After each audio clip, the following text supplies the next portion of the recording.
All right, so today we're going to dive into a source that totally flips the script on the common idea of attraction. It argues that the key isn't about chasing someone, but about understanding the psychology of what makes you genuinely intriguing to them. So let's just jump right into the big question this whole thing is built around. Why does being too available so often seem to kill attraction? I mean, it's a super common problem, right? Well, this source claims the answer isn't about being nicer or more agreeable. Nope. It's all about understanding these things called emotional triggers. And wow, this quote really just cuts straight to the heart of it all. See, the whole argument here is that attraction isn't some logical deal you make, where you trade attention for affection. It's an emotional, gut level response. The source is basically saying that feelings like curiosity and desire, man, those are way more powerful drivers than just being nice. Okay, so this chart breaks it down perfectly. You've got two completely different ways of thinking here. On one side, you have the common approach, overpraising, being super predictable, basically trying to bribe someone with your attention. But then look at the other side, the intriguing approach. It's all about creating curiosity, sparking desire, and yeah, even presenting a bit of a challenge. It's a total shift from trying to appease someone to actually engaging them on a psychological level. All right, so that brings us to the very first core principle, and it's a big one: radiating value. The whole idea here is that before you can even think about attracting someone else, you gotta look inward first. It all starts with the value you already have and, how you carry yourself and project that value outwards. And this is so key to understanding their point about confidence. It's not about being arrogant or the loudest person in the room. Not at all. It's about being so rock solid in who you are, your values, your own path, that you just don't need anyone else's approval? The validation comes from inside you, not from them. Okay, so you're probably asking, how do I actually do that? How do I radiate value? Well, the source breaks it down pretty clearly. First, you got to know your own worth and set high standards for yourself and for the people you let into your life. You need to have your own purpose, your own passions, stuff that's totally separate from any relationship. Be decisive, take the lead. That projects self-assurance.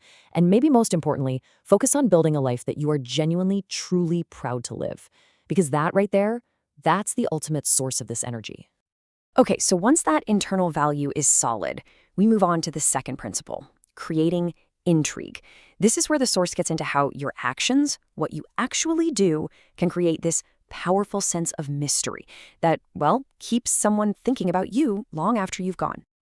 And the source lays out three really specific steps for this. First up is scarcity. And look, this isn't about playing hard to get. It's about having a genuinely full life, so your time is actually a valuable commodity. Second, maintain mystery. Don't just dump your entire life story on date one, right? Let them discover who you are over time. It makes it way more rewarding.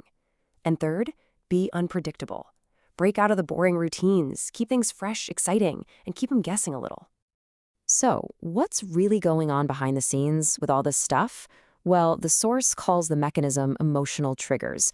Think of it this way. All those steps we just talked about, scarcity, mystery, unpredictability, they're not just random tactics. They're designed specifically to pull these emotional levers. I mean, it makes sense, right?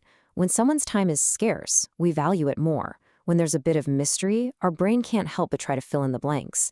That mental and emotional energy you're getting them to spend, that's what builds real attraction. Not just, a polite, oh, they're nice.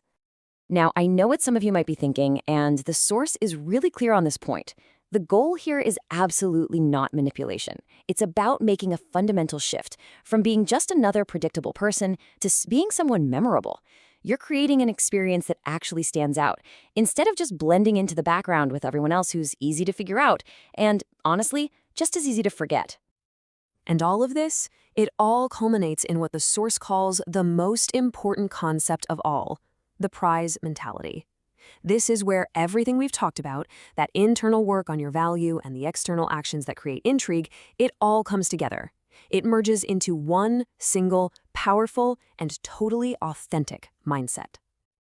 And this slide nails the most crucial distinction of all. Acting like the prize, that's just arrogance, it's a performance, and it's fragile. But being the prize, that's different. That's the real deal. It's a natural, unshakable outcome of building a life you love and truly knowing your own worth.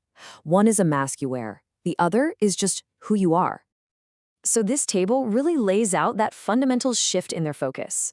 Look at the chaser. Their focus is all external. They're trying to get validation from her. And the outcome?